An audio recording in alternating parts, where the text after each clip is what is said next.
Israel's ground operation in the Gaza Strip has drawn harsh criticism from Saudi Arabia. Such a ground invasion, stressed a Saudi official, could send the area into an extended and never-ending spiral of violence. Welcome everyone. In today's video, we're going to look at Saudi Arabia warns Israel against any ground operation in Gaza.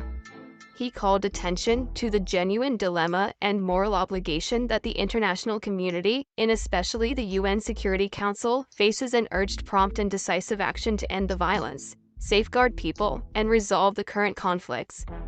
But before we proceed the further video, if you're new to this channel, remember, go ahead and to hit the bell icon to subscribe so you won't miss the informative videos we will upload in the future. The kingdom voiced worry that the operation will have detrimental effects on global security and peace. In order to stop the humanitarian crisis from getting worse, Saudi Arabia demanded a quick and comprehensive ceasefire. It also emphasized the urgent need for humanitarian aid to be sent to Gaza in order to lessen the suffering of the Palestinian people. Prince Faisal bin Farhan, the foreign minister, spoke on the phone with representatives of several Arab nations, including Jordan, Morocco, and Egypt. The talk centered on stepping up joint efforts to stop military buildup, avoid forcible relocation of Gaza residents, and include the international community in regular relief and medical assistance. In addition, Jassim al-Budaiwi, the Secretary General of the Gulf Cooperation Council (GCC), emphasized that the lack of a political resolution is making the situation in Gaza worse, and that the Security Council bears primary responsibility for bringing about peace and security in the Middle East. Israel persisted in its military campaign, in the meantime, advising Gaza's Palestinian population to temporarily relocate south for protection. Expanding its air and ground attacks, the Israeli army charged that Hamas was utilizing civilian areas for military objectives. The number of deaths in Gaza has increased dramatically, with women and children suffering a disproportionately high toll. 120 states backed the UN General Assembly's resolution, which demanded an urgent humanitarian ceasefire. Israel, however, rejected it.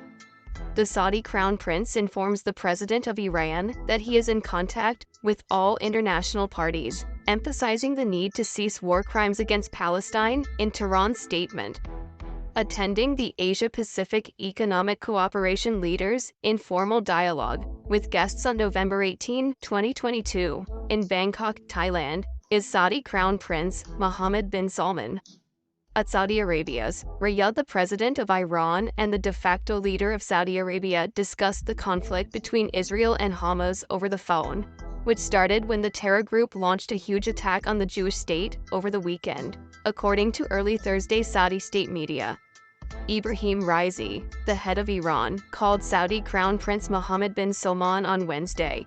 They spoke about the current military situation in Gaza and its environs. According to the official Saudi press agency, it was their first conversation after an unannounced reconciliation in March. After the terrorist organization, Hamas suddenly launched a deadly multi-pronged attack on Israel on Saturday and breached the border fence, war broke out. More than 1,500 assailants entered the nation while 5,000 rockets were fired into Israeli towns and cities. Over 1,300 individuals were killed by the terrorists during their hours-long, merciless rampage through southern districts. The great majority of the victims were civilians. Approximately 150 men, women, and children were also kidnapped by the attackers and taken prisoner into Gaza. With heavy airstrikes, Israel has replied, claiming it is targeting terrorist infrastructure and any locations where Hamas operates or hides. It has also issued evacuation alerts to residents in places it intends to hit. Riyadh is communicating with all international and regional parties to stop the ongoing escalation, according to what bin Salman informed Raisi, according to SPA. According to the statement, he also emphasized the kingdom's steadfast commitment towards supporting the Palestinian cause. The two men spoke on the phone on the need to cease war crimes against Palestine, according to a report from the Iranian state news agency IRNA. On September 20, 2023, Iranian President Ebrahim Raisi addresses a press conference held at UN headquarters in New York City, alongside the 78th United Nations General Assembly. Authorities in Gaza claimed that Israel's retaliation campaign of airstrikes and artillery attacks has killed over 1,000 civilians. Israel has issued evacuation orders to residents in places it intends to hit, claiming that it is targeting terrorist infrastructure as well as any locations where Hamas operates or hides. Concerns over the fate of the hostages that Hamas is holding in Gaza, primarily Israeli citizens, but also foreigners and dual nationals, have grown as the conflict continues. According to analysts, the war has severely damaged any chance of peace between Israel and Saudi Arabia, which is home to some of Islam's holiest sites. The government of US President Joe Biden has spearheaded this process, with not pressing Washington for perks, including security assurances and assistance in creating a civilian nuclear program. Iran maintains that it was not involved in the attack on Saturday, despite having long supported Hamas militarily and financially. On Wednesday, US President Joe Biden claimed he had instructed Iran to keep out of the dispute between Israel and Hamas, which is supported by Tehran. During a roundtable discussion at the White House, Biden informed leaders of the American Jewish community, "We made it obvious to the Iranians. Be careful." The Lebanese terrorist organization Hezbollah, which has accumulated a sizable rocket arsenal and frequently threatens to attack Israel, is Iran's most potent proxy in the region. Since the start of the conflict in the south, there have been several violent clashes along the northern border, including one in which 3 Israeli troops were murdered in a terrorist attack claimed by the terror group Palestinian Islamic Jihad, and one in which rockets shot from Lebanon at Israel. Israel has fired artillery attacks in retaliation.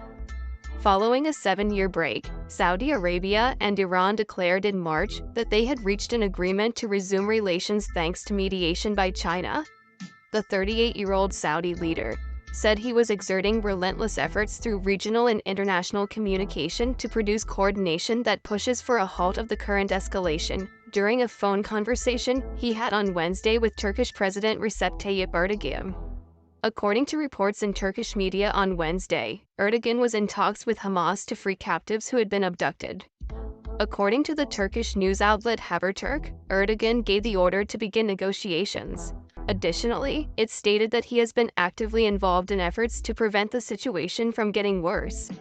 September 20, 2023, in New York, at the United Nations General Assembly, Turkish President Recep Tayyip Erdogan has recently made peace with Israel, but he still mostly backs Hamas and has refrained from denouncing the terror organization for its murder of Israelis.